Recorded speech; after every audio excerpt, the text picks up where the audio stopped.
It is by faith. Sabi ng Panginoon, it is by faith. If you believe, you will receive. Pananalig yun. Kung paano pinaniniwalaan natin ang katawan at dugo ni Kristo.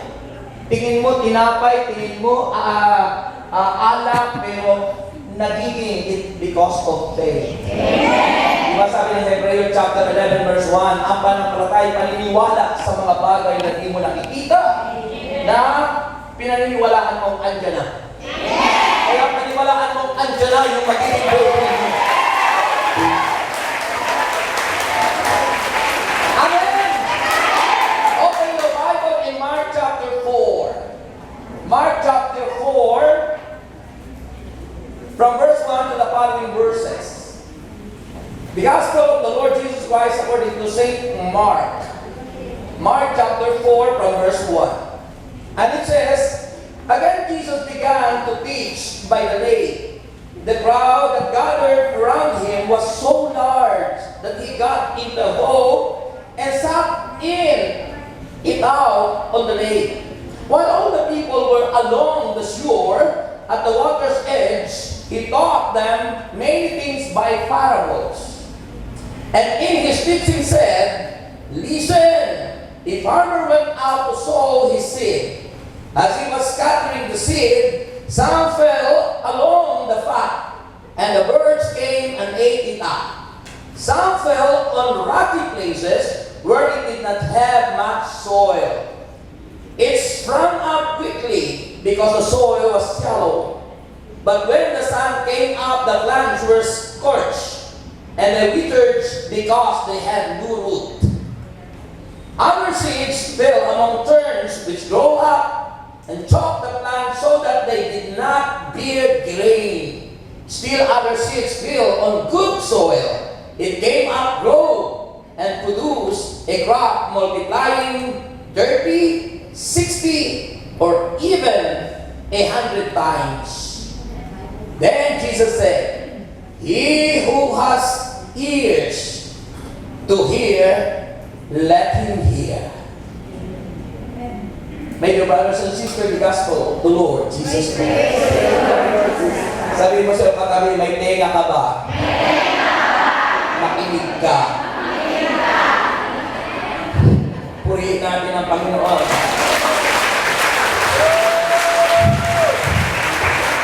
Diba? Kung may mga tenga, may pandinig, kailangan makinig. Sabi ng Panginoon, then Jesus said, he who has ears to hear, let him hear. So lahat kung nandito, lahat kayo may tenga, may pandinig, walang bingi sa inyo. Sabi mo sa iyong katabi, makinig ka. Ulitin mo. Ang lahat na makikinig, answered prayer sila.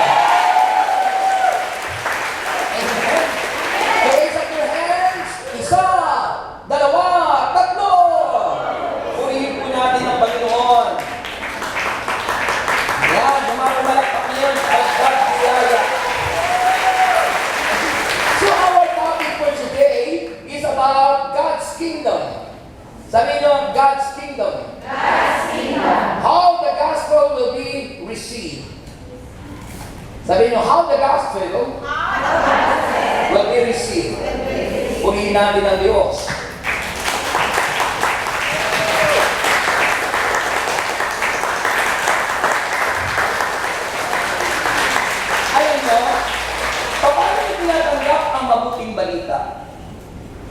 How the gospel will be received. Halimbawa, kanina, ang mabuting balita sa banal na misa. Paano tinatanggap ang mabuting balita? Ha? Tinatanggap natin para ito'y isa buhay. We receive the gospel so that we can live it. Isa buhay natin. Dahil kapag nakikinig na ang maraming tao, pero di naman nila sinasabuhay at alam ng mga napapakinggan, ay para ang batingaw na umaalingaw-ngaw. At para ang pumpyang na tumataginting. Amen po ba? Amen. So why Jesus taught in parables? Bakit ang Panginoon Kristo ay nagtuturo sa pamagitan ng mga parabola o o talinghaga. Kasi ang mga tao'y hindi agad makaintindi. Kaya, ginagamit ng Panginoon ang mga talinghaga upang maintindihan ng iba't ibang klase ng tao kung ano ang itinuturo niya. Because a parable is a simple story, munting kwento from everyday life that reveals truth, nagpapahayag ng katotohanan about God's kingdom, and to those whose hearts are prepared to hear, silang ang mga puso ay handang makinig, mga kapatid, Kristo ay tiyak na pinagpapala ng Panginoon. Kaya sa kalakpak yung mga pinagpapala.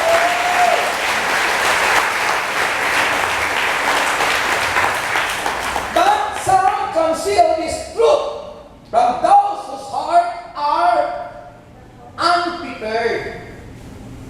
Para sa mga taong hindi handa ang pusong makinig, para sa kanila ay baliwala ang mabuting balita. Pero sa mga nakikinig at hindi hihikab-hikab, ay tiyak na pagpapalaki ng Panginoon. Sabi ng aklat ng Isaias, mga kapatid, sabi po dito sa Isaias chapter 6, verse 9 and 10. Isaiah chapter 6, verse 9 and 10. He said, "Go and tell these people, be ever hearing, but never understanding." Ha? Nakikinig nga, ngunit hindi nila nauunawaan. Ha? Be ever hearing, but never understanding. Be ever seeing, but never perceiving. Make the heart of these people callous. Make their ears dull and close their eyes. Otherwise, they might see with their eyes, hear with their ears, understand with their hearts, and turn and be healed. Silang mga makikinig at uunawain ang kanilang pinakikinggan, sila'y may pakinabang. Ang lahat ay gagaling, ang mga may sakit at may karamdaman. Because the word of God that you heard is powerful. Kaya po yung mga nakikinig ng salita ng Diyos, pero may mga tao niya na nakikinig niya ngunit ginaunawaan, sila ay may tenga ngunit napapakinggan nila ang mabuting balita ngunit lumalabas lang doon sa kaliwa. Sila may mata tumitingin, pero hindi nila nakikita ang kagandahang ginawa ng Diyos. Sila may mga nguso, sabihin ng nguso. May mga nguso tayo, pero ginagamit yung nguso sa pangungusok ng kapwa. Pero hindi gamitin ang nguso sa pagpupuri sa Diyos.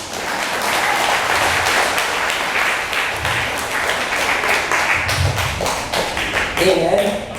So mahalaga po ang mga bagay na ito, mga kapatid Kristo. Kaya ang Panginoon ay nagturo sa pamagitan ng parable. Sabi na ng Matthew chapter 13, Matthew chapter 13 verse 3. Pakinggan dito. Matthew 13 verse 3. Sabi niya, "Then he told them many things in parables, saying, a farmer went out to sow his seed. As he was scattering the seed, some fell along the path, and the birds came and ate it up." So, kung ano yung gospel natin ngayon, ang magsasaka dito ay walang iba kundi ang Diyos. At sa panahon ngayon ay tayo ang ginagamit ng Panginoon, yung mga preachers, mga nangangaral. Sabi na, a farmer went out to sow his seed. There, naghasit siya. Iba't iba, ang seed is, remember, the Word of God. May nahasik sa batuhan. Tandaan po natin ang hinasik ng Diyos. Illustration lang yung farmers. Ang inihaasik ang salita ng Diyos at ang inahaasik ay ang iba't ibang uri ng puso ng tao. Iba't ibang uri ng puso ng tao.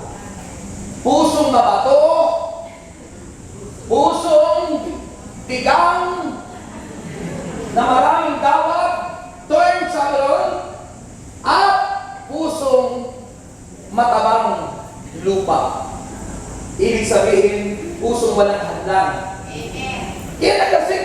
Sabi yung, nahasik sa batuhan. Ito yung pusong bato. Sabi yung, as he was scattering the seed, some fell along the path, and the birds came and ate it up. Doon sa tabing daan. Ibig sabihin, hindi sa puso nakahasik.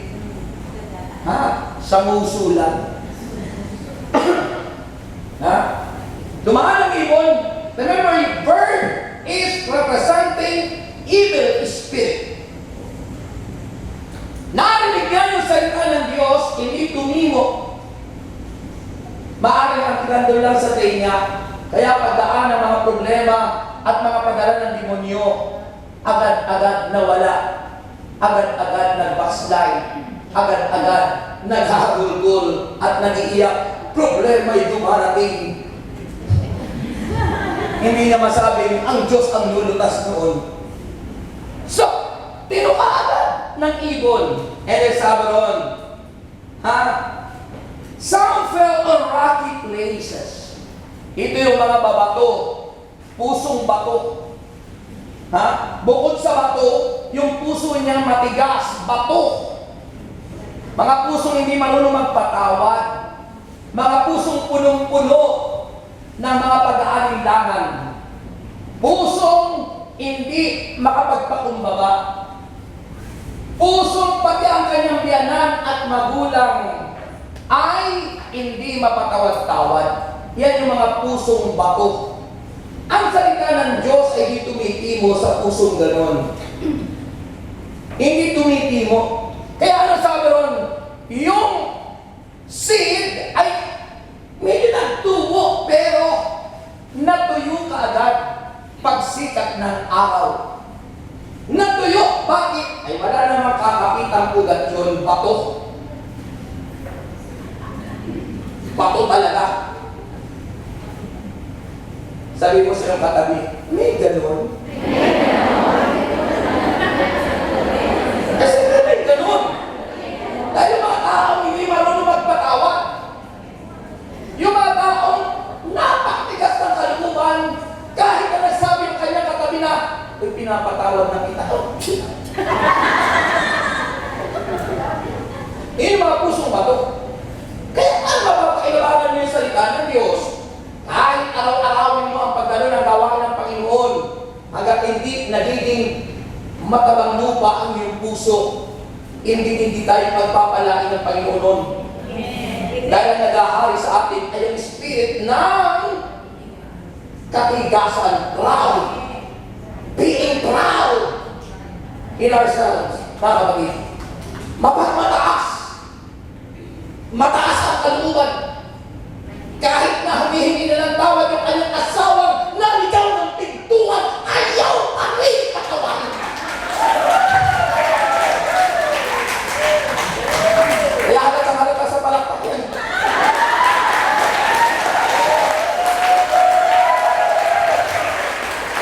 Sabi ni Father kanina, binibigyan lang niya ng diin. Ako ganun din, binibigyan ko lang ng diin.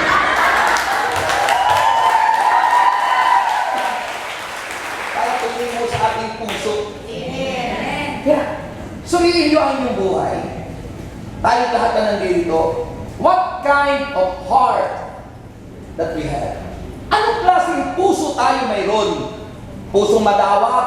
Sabi rito sa verse, sabi rito sa verse 5, rocky place where it did not have much soil, it sprang up quickly because the soil was shallow. But when the sun came up and the plants were scorched, and they withered because they had no root. Other seed fell among the thorns. Yan yung pusong madawat. Ano na yung pusong madawat? Maraming kaagaw si Lord. Maraming kaagaw sa puso natin. ang Panginoon. Andoon iba't ibang klaseng spirits, mga bad spirits.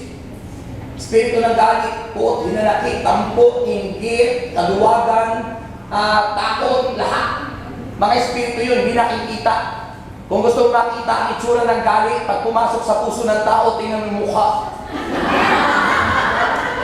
Ha? Yung mga taong laging inis na inis, tingnan mo ang mukha.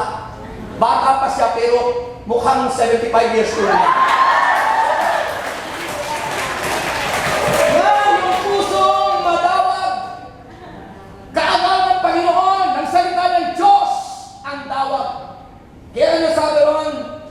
Ha? Which grow up and choke the plant so that they did not bear grain. Ininis ng dawag. Ha? Sino naman magiging feel at home? Kung ang kasama mo sa bahay ay kuwago. Kay kalapati, kuwago yung kasama mo. Diba? Sabi nga ng kasabihan ng matatanda, na mga matatanda natin, na may mga tinandaan talaga. Kasi may matatanda palang tinandaan, Sabi ng matatanda may tinandaan, sabi ko roon, mas mabuti pang manahan sa isang kubo na ang nakatiray tao kaysa naman nakatahan ka sa isang malaking konjalo na ang nakatiray kwago.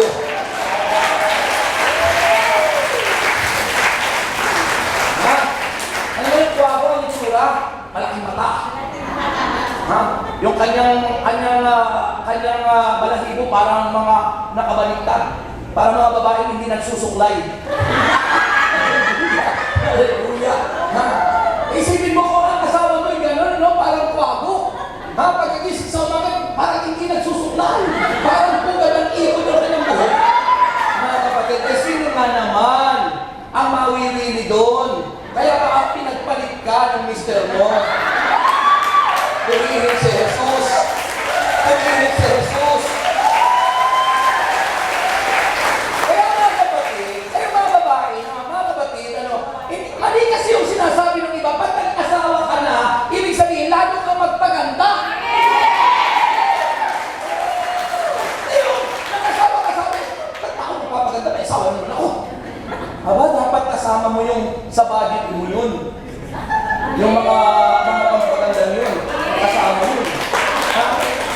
Hindi mo pwede laging tawas ka lang ng tawas.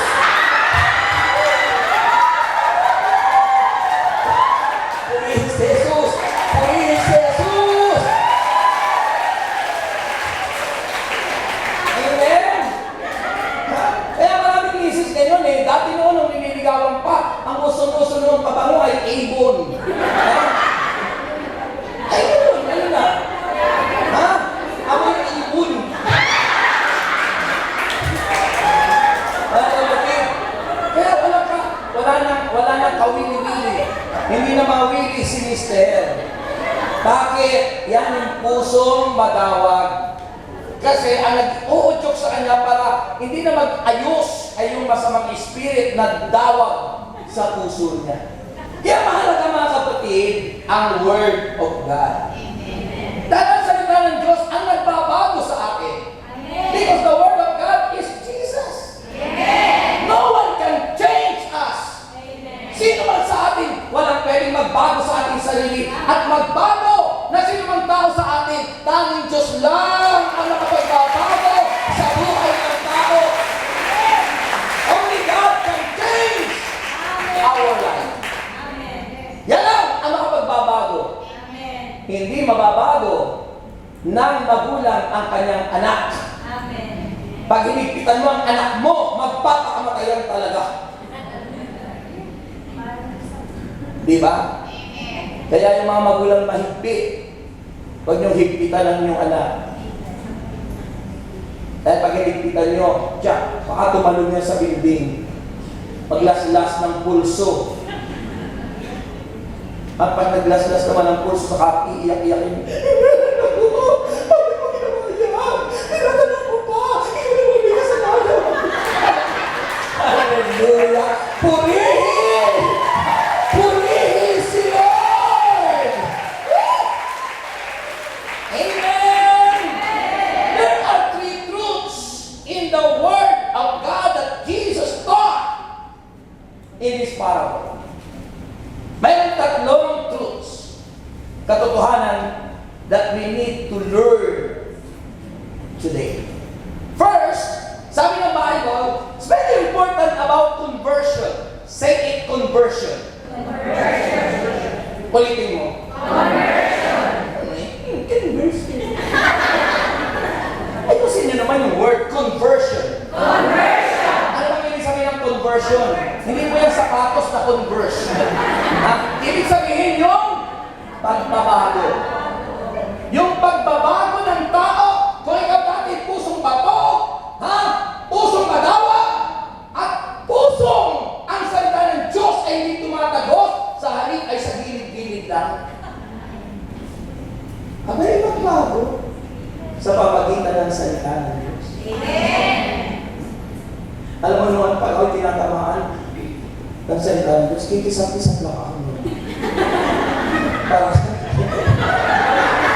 Para hindi ako makatingin mabuti. Nakikita ko sa inyong mga mata. Dito pag ako nasa unang, kita ko yung mga mata. Kaya kita ko yung mga natatamaan para tumingin sa aking mabuti. Dito kayo tumingin mabuti. Para pag humalaan kayo, alam mo ang Panginoon, habang nangangaral, tinititigan niya yung mga tao. Sabi niya, di ba? Sa gospel, at magiliw ni Jesus na tinitigan ang mga tao. Magiliw ang Panginoon. Tinititigan. So ang Panginoon may tinititigan. At sino mang matitigan ng Panginoon, anumang problemang sakit o karamdaman ay bumabalik. Because there is power moving once na si Kristo ay hinihingan. And that is faith. Amen. Yung mga itsa-itsa lang na gano'n ng servant leader, pag sinambot mo yun, by faith. Check. Kung ano yung inisip mo, mangyayari sa buhay mo. Basang mo sa mga, isang mo yun. Kung ano yung sa'yo, paniwalaan, ano sa'yo ko yun. Amen po ba? So mahalaga po, ano ang unang-una? Conversion. Ano ba ang kasunod? Sabi ng conversion? Conversion and fruitfulness. Kung tayo nagbago, makita naman na tayo lumalago at namumunga. Hindi ako nakikita puro bunga nga. Iba po yung bunga, fruit. Kaysa doon sa bunga nga, puro salita lang, salita. Maraming tao puro salita, kaya hindi umunad ang buhay. Mabuladas, ang tawag doon, mabuladas, puro kwento, puro dada, puro salita, wala namang nangyayari. Ang galing mag-share ng kanyang gustong negosyo hanggang ngayon matanda na wala pang negosyo. Kalihin ng Diyos. Pero ang galing magkwento. Ayan, walang fruits, walang bunga, at hindi na-convert talaga. So ang sabi ng Bible, mahalaga yung conversion and fruitfulness. And remember that depends on how one responds to God's Word. Amen. Nababago tayo at namumunga depende sa pagtanggap mo sa salita ng Diyos na inihahasik sa puso. Amen. Amen. Amen. Purihin na ng Diyos.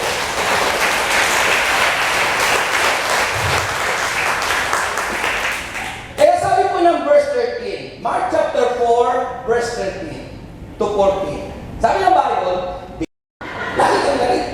Kung ano lang mo, ay habang tumatagal, na-immune ka na. Nasanay ka na. So, ibig sabihin, namumunga ka na. Hindi mo na pinapansin kung ano yung ganong klase. Kaya natatanggap mo na, namamahal mo na, naiibig mo na, ganyan si Jesus.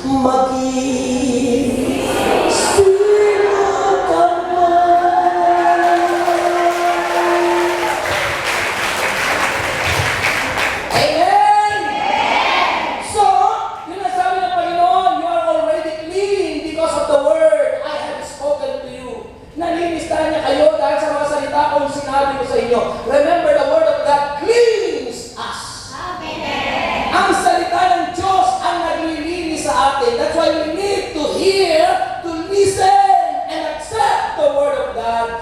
Because that's the power of the Word that can change your life. Amen. The Word of God that cleans your mind. Amen. The Word of God that cleans your soul. ang lumilinis sa lahat ng dawag, lumilinis sa lahat ng bako, lumilinis sa lahat ng masamang espiritu sa puso mo. Ang salita ng Diyos. Kaya masarap yung bakit lagi. Bakit? Bakit? Bakit? Kailangan lagi kayong babad. Kaya sabi ng Hebrews chapter 10, verse 25, at huwag kalilitaan dumalo sa mga pagtitipon. Huwag nyo ipagpapalit ang prayer meeting sa pagtutungkit sa sentral. Kung ayaw nyo kayong salutin ang buhay. Ha? Noon ay naranasan na natin tayo salot dahil wala tayong time sa Lord. At magsimba man ay baliwala. Pagkatapos magsimba at pagkatapos dumalo sa gawain ng Panginoon, mali pa rin yung ginagawa. Ano mangyayari sa buhay mo niyan? Kaya maging babad sa salita ng Diyos. Maging babad. At ang salita ng Diyos kanya, ang siyang tumutupok at siyang nag-aalis ng dawag, ng bato, at ng mga masasamang espiritu sa puso natin para ang salita ng Diyos na walang iba kundi si Kristo ay maging here at home sa buhay. Hala tayo sa palakpak. Number 2, sabi ng Bible, the second truth that we may be learned in this parable, there will be a mixed reaction to the gospel by the word. Iba't iba yung reaction sa mga taong nakikinig. Iba-iba. So number 1 is conversion and being fruitful. Maging fruitful. Conversion and fruitfulness. And that fruitfulness, it depends on how one responds to God's word. Paano ka tumutugon sa salitang napapakinggan mo? Ito ba'y may halaga sa iyo? Ito ba'y pinapahalagahan mo? O para na ikaw nanood ng pelikula paglabas mo? Sabi mo, ay, ang ganda na talaga. Ang ganda.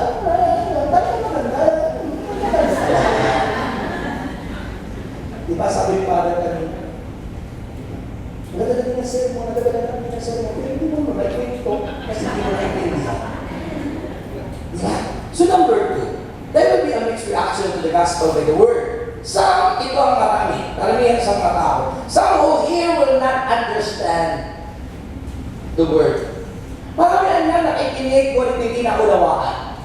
Sabi ng verse 15 sa ating gospel. Sabi po ng verse 15, sabi niya dito, some people are like seed along the path where the word is sown. As soon as they hear it, Satan comes and take away the word that was sown in them. Si Satanas, nanliling lang. Halimbawa, may nagsasalita rito ng salita ng Diyos, yun ang mga katabi mo ay kalabit ang kalabit sa iyo. Sasabihin sa iyo, oh, may nagtipet sa iyo. May nagtipet! Okay, so, yun yung ginagamit ng tukso ng demonyo. At dahil sinasabi, may nagtipet sa iyo, kung yung isipin mo na wala na, absent-minded ka na, hindi na nakapokus sa salita ng Diyos. Kaya paglabas, wala kang naintindihan. So, ninakaw na agad ni Satanas, nasa loob pa lang ng fellowship na nakawan ka na. Kaya pag uwi mo ng bahay, sasabihin, ano nangyayari sa akin? Dumadal naman ako sa El Shaddai. Wala pa rin nangyayari. Bakit? Sino may kasalanan? Si El Shaddai ba? Hindi.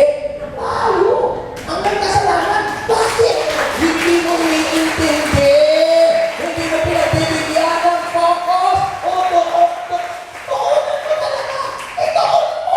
Ituon mo ang iyong puso't paningin sa salita ng Diyos. Amen. At tinitiyak ko sa iyo, pag uwi mo, may himala.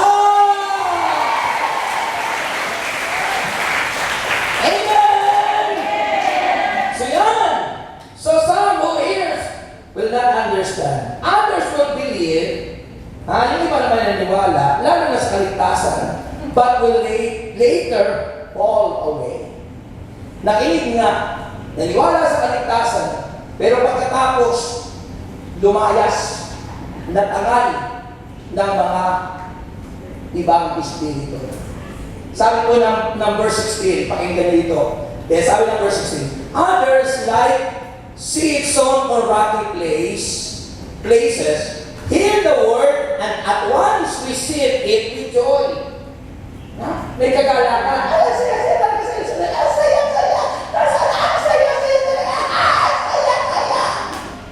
Pero yung mga nagsasabi ng saya, nasaan na sila? Nasaan na?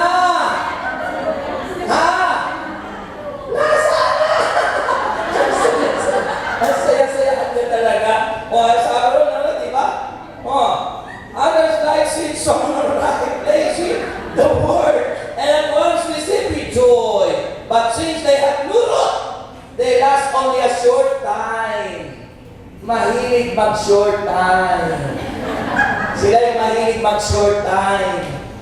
Ha? Gusto nila maliksi lang. Kaya isang oras lang yung misa, hindi nila matiis yung isang oras. Isang oras na nga lang eh. Umaalis pa. Isang oras na tutulog. Unang pagbasa, unang pagtulog. Pangalawang pagbasa, tulog na tulog. Pagdating sa gospel, daydreaming na. Nananaginip na. Oh, brothers and sisters, listen! Makinig! Para manatili, kagaya na sinasabi ng Panginoon, ang mananatiling tapat hanggang wakas. Yung maabutan ka ng Panginoon, faithful ka, na nandiyan ka lagi, ay pagbigay dumating ang Panginoon, sa halip na nandito ka, nandun sa sentral, nagbabaraha, o nagtutugit, o ano ang ginagawa doon. Eh, mag-impyerno tayo na. Mga kapatid, ano ba mahalaga? Ano ba mahalaga? Yung kaligayahan ng mundo o kaligayahan ng dulot ni Kristo? Hindi ba alam sa konti-konti ng pakikinig? Bagaman hindi nyo halimbawa sa umpisa ng unawaan, pero yung makinig ka lang dyan at nakaupo ka lang, hindi mo alam konti-unting mahimala ng ginagawa ng Diyos sa buhay. Yung katagaan, yung patient mo, na ikaw ay nandyan sa kabila ng lahat na sasabihin mo, hindi ko maintindihan yung sinasabi ni Brother Lex.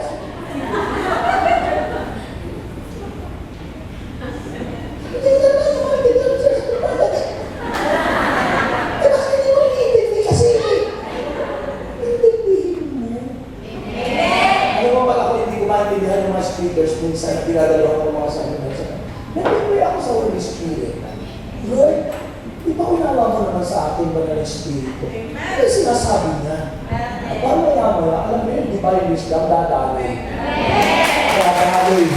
At maunawakan natin.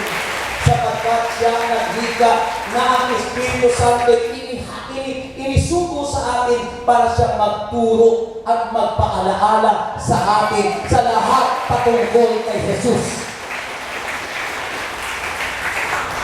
Amen!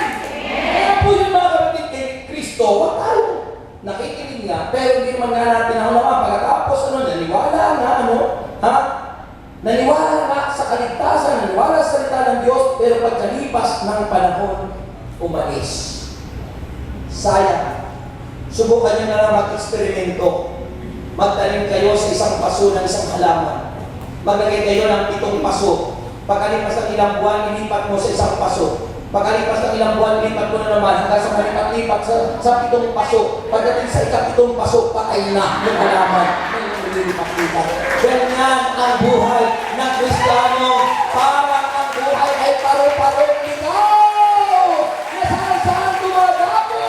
Walang mapagpermihan. Walang permanenteng bahay. Ibig sabihin, walang permanenteng fellowship. Kaya pagdating na mga pangailangan, walang matakbuhan. Walang makatulong. Bakit?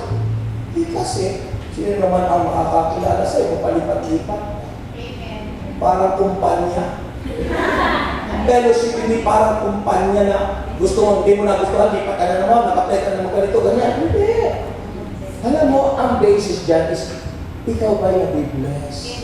Ikaw ba'y napagpala? At kung ikaw ay napagpapala, dahil alam ko naman pinagpapala ka, manatili ka. Hanggang sa dumating na ikaw ay patuloy na magtagumpay. And finally,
Sa kamay.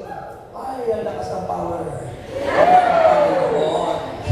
Sa ngalan ng Jesus. Yan. Now, lagay ang inyong kamay sa inyong puso. Pakapin nyo ang inyong mga prayer requests. Pinanalangin ko na ang lahat ng dadalo ngayon pag uwi ng bahay, answered prayer. At may iba nang madadatnan. So, ang panghuli, remember the third truths that we must learn in this parable is the enemies of God's word are Satan. Ang kalaban ng salita ng Diyos ay si Satanas. Worldly concerns, si Satanas, and then yung worldly concern natin, kung tayo ay sa mundo nakapokus, yung concern natin ay ang mundo. And riches and pleasure. Kung ang number one natin, ang ating kayamanan, it means love your money. You are loving your money. And sabi ni San Pablo kay Timoteo, to love money is the root of all evil. Nagiging ugat ng kayamanan. Kaya nga yung umiibig sa salapi, hindi niya maibigay-bigay yung para sa Diyos kasi nangihinayang. Hindi nila alam, yun ang susi ng kasaganaan. Amen. Kaya nga yung mayamang binata na lumapit sa Panginoon, na humingi, ano pong dapat kong gawin para magkamit ako ng buhay na walang hanggan? Sinabi ni Jesus, gawin mo ang lahat ng utos. Ay natupad ko na pong lahat yan. Kulang pa lang aking pagkaba. O sabi ng Panginoon, isa na lang ang kulang. Ipagbili mo lahat ng iyong kayamanan at ipamigay mo sa mga dukha ang pinagbilhan pagkatapos bumalik ka sa akin. Nung sabihin niyo ng Panginoon na lungkot, kaya pag nag-aaral ng tithes, maraming nalulungkot para yung binatang mayaman. Bakit nanghihinayang ibigay yung susi ng kasaganaan? Nanghihinayang ibigay yung susi ng kagalingan. Nanghihinayang ibigay yung susi ng tagumpay. Bakit? Because they are loving their money. Mas mahal nila ang pera kaysa sa Diyos. Mas mahal nila yung makasanlibutan. Riches and pleasure.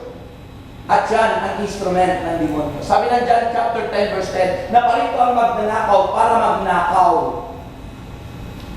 Ang magnanakaw ay Satanas. Kaya sabi ng Malakay 3, verse 6 following, you are robbing me. Ninanakawan niyo ako. Ay si Satanas yung magnanakaw. Pumasok sa tao, ninanakawan na natin ang Diyos. Pag nasa atin yung espiritu ni Satanas. Kaya hindi natin maibigay. You are robbing me by how? Sabi ng mga, paano po namin kayo ninanakawan? By tithes and offering. When you are not giving tithes and your offering, you are robbing God. Ninanakawan natin ang Diyos. Bakit yun ay para sa Diyos? We are only an steward, katiwala. And the owner is God. Ang may-ari ang Diyos. At binabalik lang natin kung tayo mabuting katiwala ang para sa Diyos. Amen. Ngayon, kung hindi ka mabuting katiwala, para tayo si Satanas, nananakawin yung parte ng para sa Diyos. May mga taong ganun, Isinali mo na sa negosyo mo, pagkatapos nanakawang ka pa, lulukuhin ka, yung spirit ang nasa ganun. Diba? Kaya minsan ako, sabi ko pag ako nagtayo muli ng business ay single proprietorship na lang. Ako na lang. And then my family. Hindi corporation, hindi, wala kasusyo. Si Lord na. The secret agent, the secret owner of my company is the Lord, Jesus.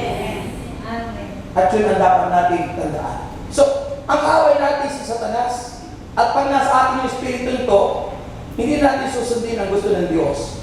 Kaya sabi ng John 10:10, naparito siya para magnakaw, magwasak at tumatay. Ngunit tandaan natin, sabi ng Bible, naparito ang Panginoon upang ang mga tupay magkamit ng buhay, isang buhay na ganap at kasiya-siya.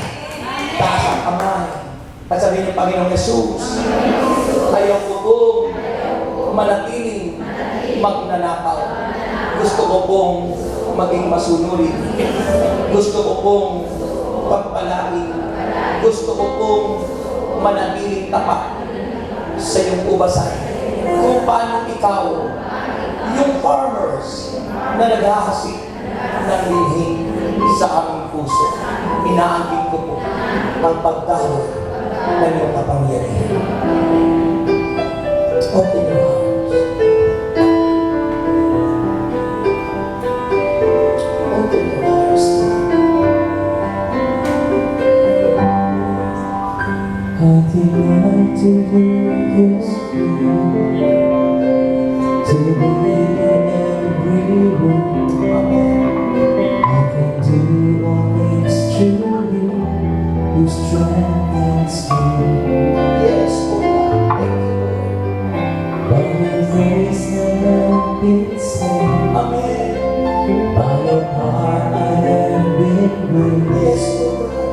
Lord, I need to magnify Your holy name. Yes, Your name is holy. Your holy name. Yes, God. That's the Lord. I delight to do Your will. Each and every one to obey Your every word. That's the Lord. Each and every one of our ways to live with strength and see. Yes, thank You, God. By Your grace I have been saved. By Your power I have been raised. Lord, I need Your holy name. As you proclaim the word of God through music, Your holy name. Yes, yes. Hey! Over all the power of God is moving. Imadalo, He is worthy to be praised. Yes, yes, hallelujah. Delight in the Lord. Claim the power, claim healing and deliverance.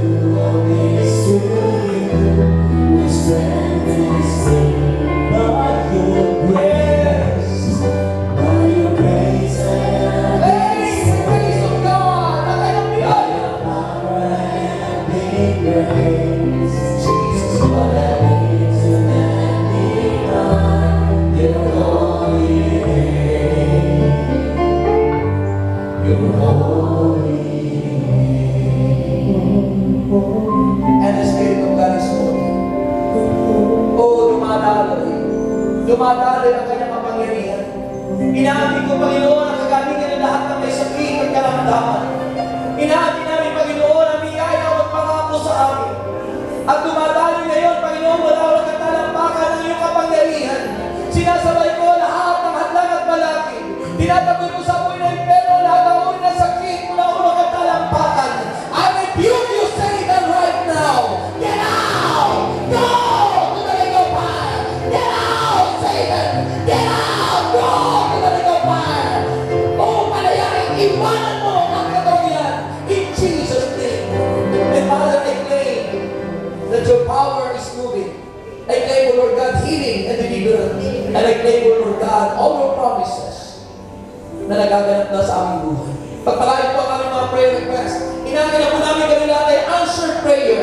Inaangkin namin ang mga alay at tug namin ay babalik siksik, liglig at umaataw. Kasama mga panyo, asin, langis, Biblia, water, bag, passport, papeles, tubig at langis. Lahat ng bagay na ito, make this a contact point of our faith unto You, God. We claim in Jesus Christ's name and cover us with Your precious blood now and forever. And let us say, give thanks with a grateful heart of Jesus.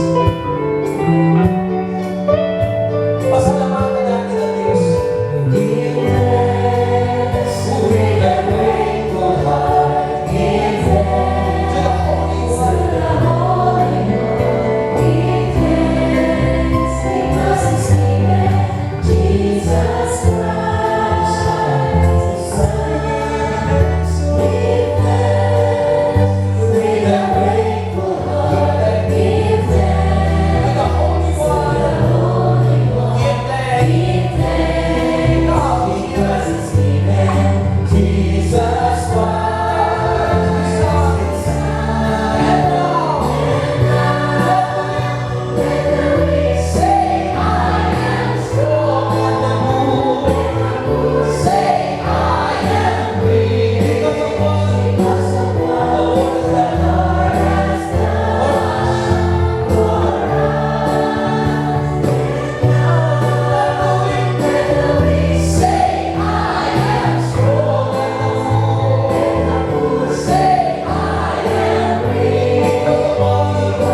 Tuesday yun sa cellphone. And then, siyempre po, by next Saturday, ang gagawin nyo, mag-drawing kayo. I-drawing nyo na ang lahat na gusto nyo mangyari. Yung boyfriend nyo, kung gusto mag-asawa, i-drawing nyo na. Kung sino gusto nyo kamukha, ha? Kung sino gusto nyo kamukha, i-drawing nyo na. Ha? Kung gusto nyo kamukha ni Piolo, i-drawing nyo na. Yan. Okay. And then, kung gusto nyo naman mga asawa nyo na hindi pa nababago, i-drawing nyo na. Nakasilid sa ataon. Aha. Ibig sabihin, patay na yung dati niyang buhay. And then, i-drawing nyo naman yung bagong buhay niya. So, maganda, itsura yung iyong guwapo. Nasa harapan nyo, minamasahe ka. Gusto nyo po ha? Drawing nyo na kung anong gusto nyo. Gusto nyo ng bahay, drawing nyo. Yan, sa next Saturday, mangyayari po yan by faith. Amen? So, the Lord God bless us all now and forever. In the name of the Father. Yan, at nasa Father pa lang ako, bago natin ituloy, happy birthday, Sister Sandy. Amen. Yan. Binabati natin, birthday po ni Sister Sandy, ano? Yan. At syempre po, si Father, last na yata ang mass niya ngayon, ano? Dahil pupunta na siya ng, ng room, ano? So, si Father, yung, natin. Okay? So, may the Lord God bless us all now and forever. In the name of the Father, and of the Son, nasa San pa na? And of the Holy Spirit, Amen. Ito na, tuloy-tuloy na talaga ang pag-asawa nila! Dapat hindi agad tinubuksan yung pintuan sa lakas ng sigaw na, no? Okay. Ito naman, para po, doon sa mga walang pambahay, makapagpabahay na. At masayang namamahay doon ng kanilang pamilya. Ito na, ang tinig nyo, play it in the name of Jesus Christ. And finally, ito na po, ang pinakamaganda, mga kapatid. Yung iyong mister ay tiyak na mababago na.